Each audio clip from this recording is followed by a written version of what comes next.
PTI नहीं, BJP का mandate तस्लीम। नवाज की इंडियन बिजनेस टाइकून से खुफिया मुलाकात, मोदी को नवाज का खास पैगाम, पस पर्दा कहानी। मुस्लिम लीग नून के सदर और साबिक वजीर आजम नवाज शरीफ एक बार फिर मोदी से याराना पोशीदा न रख सके। नरेंद्र मोदी के भारत के तीसरी मर्तबा वजीर आजम बनने पर शहबाज शरीफ का अपने हममनसब को मुबारकबाद देना तो मामूल की बात है, मगर नवाज शरीफ का मोदी के नाम पैगाम और इसके अल्फाज बड़े ही मानी खेज हैं।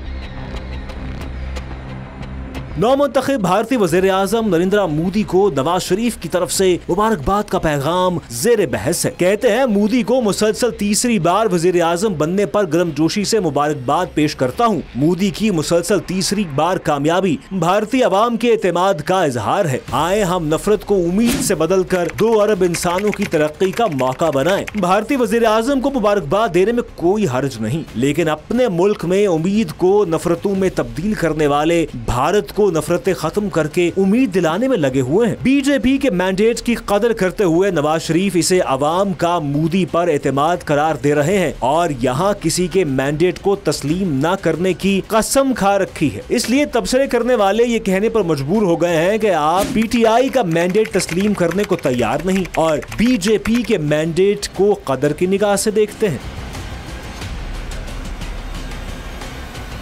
नाक़िदीन कह रहे हैं कि मियां साहब मोदी को जितना मर्जी खुश कर लें, वो सिर्फ अपनी कौम की बात करेगा, और फिर ऐसा ही हुआ। नवाज शरीफ के नाम पैगाम में मोदी का जवाब बड़ा ही मानी खेज था। उसने सिर्फ और सिर्फ अपनी अवाम और अपने मुल्क की बात की है। मोदी ने नवाज शरीफ के पैगाम पर फकत शुक्रिया अदा करते हुए वाजे कर दिया कि भारतीय अवाम हमेशा अमन, सिक्योरिटी और तरक्की पसंदाना ख्यालात के हामी रहे हैं। भारतीय अवाम की सिक्योरिटी और खुशहाली हमेशा हमारी तरजीह रहेगी। इस इशू पर तजिया निगार कहते हैं, मियां साहब मोदी ने अपनी तरजीहात आप पर वाजे कर दी हैं, आप भी अपनी तरजीहात अब बदल लें। माजी में भी भारत के साथ आपके एक हद से ज्यादा ताल्लुकात और मुबैना कारोबारी ताल्लुकात ने अपने वतन के खुददारी को नुकसान पहुंचाया है। मियां साहब बीजेपी की हुकूमत ने हमेशा आपकी भारत से मोहब्बत के जवाब में कभी कुलभूषण यादव को पाकिस्तान की सालमियत के खिलाफ भेजा है, तो कभी अभिनंदन को पाकिस्तानी सरहदों की खिलाफ वर्जी के लिए रवाना किया है। भारत ने कभी बलूचिस्तान में अमन को तबाह करने का मंसूबा बनाया है, तो कभी अफगानिस्तान के रास्ते पाकिस्तान के अमन को सबूताज करने की कोशिश की है।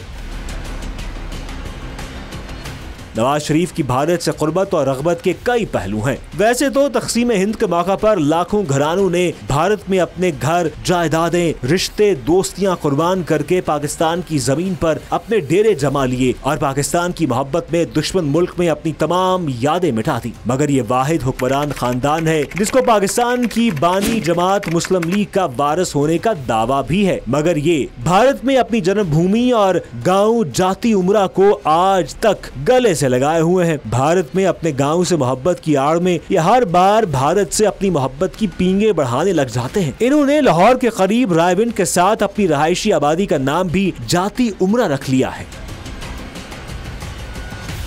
2017 में बतौर वजीर आजम नवाज शरीफ की मरी में भारत के बिजनेस टाइकून सजन जंदाल से खिलाफे मामूल मुलाकात पर भी एस्टेब्लिशमेंट को तहफ्फुजात का इजहार था। बाद अज़ान नरेंद्र मोदी और सजन जंदाल की जाती उमरा लाहौर में नवाज शरीफ की नवासी की शादी में शिरकत पर भी बहुत दूर के कलाबे मिलाए गए। शरीफ फैमिली की रियासती पॉलिसी से हटकर भारतीय हुक्मरानों और भारत की निजी शख्सियात से मुबैना कारोबारी रवाबित पर हर बार नवाज शरीफ के लिए मसाइल का सबब बने हैं। और अब एक बार फिर एक ऐसे वक्त में जब पाकिस्तान की एक मकबूल तरीन जमात के मैंडेट और इसके मकबूल तरीन लीडर को तो शरीफ फैमिली तस्लीम करने को तैयार नहीं, लेकिन भारतीय बीजेपी और इसके लीडर के साथ मोहब्बत की पींगों को पाकिस्तान के अवाम और संजीदा हल्के बहुत संजीदगी से ले रहे हैं।